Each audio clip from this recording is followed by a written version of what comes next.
Hello friends, जैसे कि हमने लास्ट टॉपिक में करा था the if else ladder statement, तो आज हम कर रहे हैं स्विच स्टेटमेंट जो कि लास्ट स्टेटमेंट है। और ये किसका टाइप है? मल्टी वे सिलेक्शन का टाइप है। इफ़ एल्स लैडर और स्विच स्टेटमेंट दोनों मल्टी वे सिलेक्शन का टाइप है। तो फ्रेंड्स हम स्टार्ट करते हैं। Switch statement test the value of a variable. क्या करती है? वैल्यू टेस्ट करती है वेरिएबल की and compare it with multiple cases, और मल्टीपल केस के साथ कंपेयर करती है। Once the case match is found, a block of statements associated with that particular case is executed. मतलब जैसे ही उसे कोई मैच फाउंड हो जाता है जो हम वैल्यू दे रहे हैं, ठीक है, तो वो उस स्टेटमेंट को एग्जीक्यूट कर देती है। The value provided by the user is compared with all the cases inside the switch block. ठीक है, स्विच ब्लॉक के अंदर जितने भी केसेस होंगे उन सारों से वैल्यू कंपेयर होगी। अगर जहाँ भी उसको ट्रू कंडीशन मिल जाएगी वो वैल्यू को क्या कर देगी? एग्जीक्यूट कर देगी।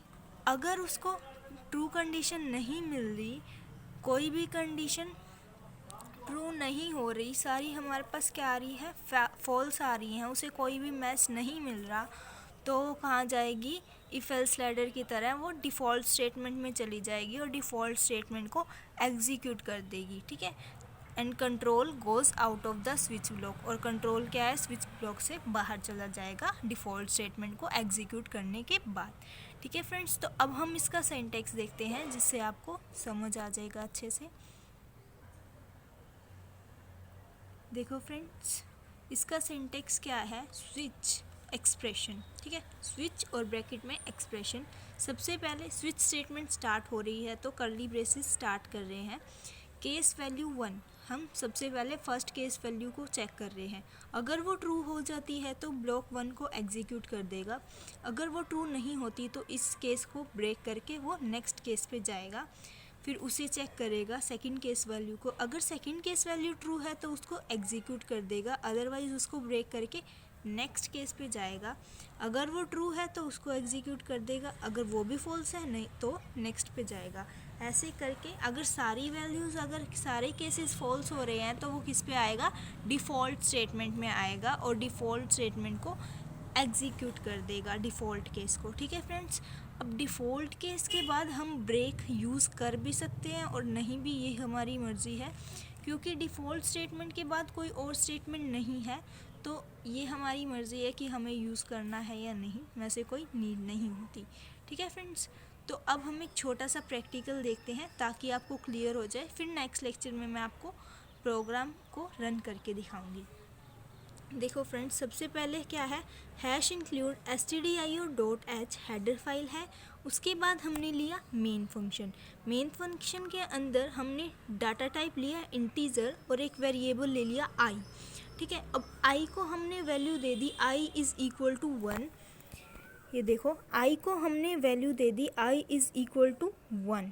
ठीक है फ्रेंड्स, अब हम क्या स्विच स्टेटमेंट स्टार्ट कर रहे हैं। स्विच और ब्रैकेट में क्या होता है? एक्सप्रेशन हमने यहाँ क्या लिया था? आई, तो हमने ब्रैकेट में आई को लिख दिया। अब स्विच स्टेटमेंट स्टार्ट कर रहे हैं तो कर्ली ब्रेसेस स्टार्ट, और फर्स्ट केस वैल्यू में हम क्या कह रहे हैं? Print F Monday. Monday means first value true है तो क्या प्रिंट करा दे? मंडे, और फिर उस स्टेटमेंट को ब्रेक कर दे। ठीक है फ्रेंड्स, उसके बाद क्या है? Second case value. अगर सेकंड केस वैल्यू ट्रू है तो प्रिंट क्या करा दे? ट्रू स्टे, और फिर उसके बाद उसको क्या? स्टेटमेंट को ब्रेक कर दे। अगर ये भी फॉल्स हो जाती है तो किस पे जाएगा? वो डिफ़ॉल्ट पे जाएगा और प्रिंट क्या करा देगा? नो। ठीक है, जो हम देंगे वो वहीं प्रिंट करा देगा, नो। अगर हमें और केस चेक करने हैं तो हम और भी कर सकते हैं, वो हम पे डिपेंड है। तो हमने यहाँ पे आई को वैल्यू क्या दी थी फ्रेंड्स? आई को वैल्यू दी थी हमने 1। ठीक है, तो कौन सा वाला केस ट्रू होगा? फर्स्ट वाला। तो आउटपुट में क्या देगा वो हमारे को? मंडे।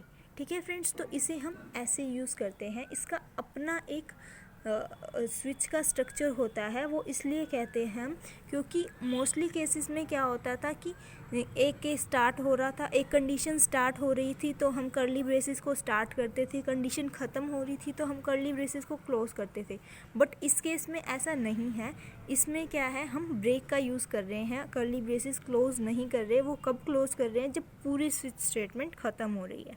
ठीक है फ्रेंड्स, तो इसका एक अपना स्ट्रक्चर है। इसमें हम केस और ब्रेक यूज़ करते हैं, कंडीशन और कर्ली ब्रेसेस यूज़ नहीं कर रहे। वो सिर्फ स्टार्टिंग में और एंड में ही यूज़ कर रहे हैं। और इसमें सिर्फ एक ही स्टेटमेंट हम यूज़ कर रहे हैं, स्विच स्टेटमेंट।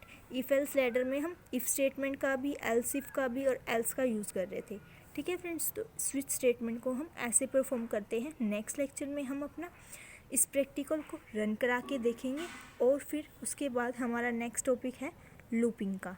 ठीक है फ्रेंड्स, क्योंकि कंट्रोल स्टेटमेंट में 3 स्टेटमेंट आती हैं, कंडीशनल स्टेटमेंट, लूपिंग और जंपिंग। कंडीशनल हमने कर ली ये सारी स्टेटमेंट्स, और सेकंड है लूपिंग। अब हम लूपिंग करेंगे इससे नेक्स्ट वाले टॉपिक में।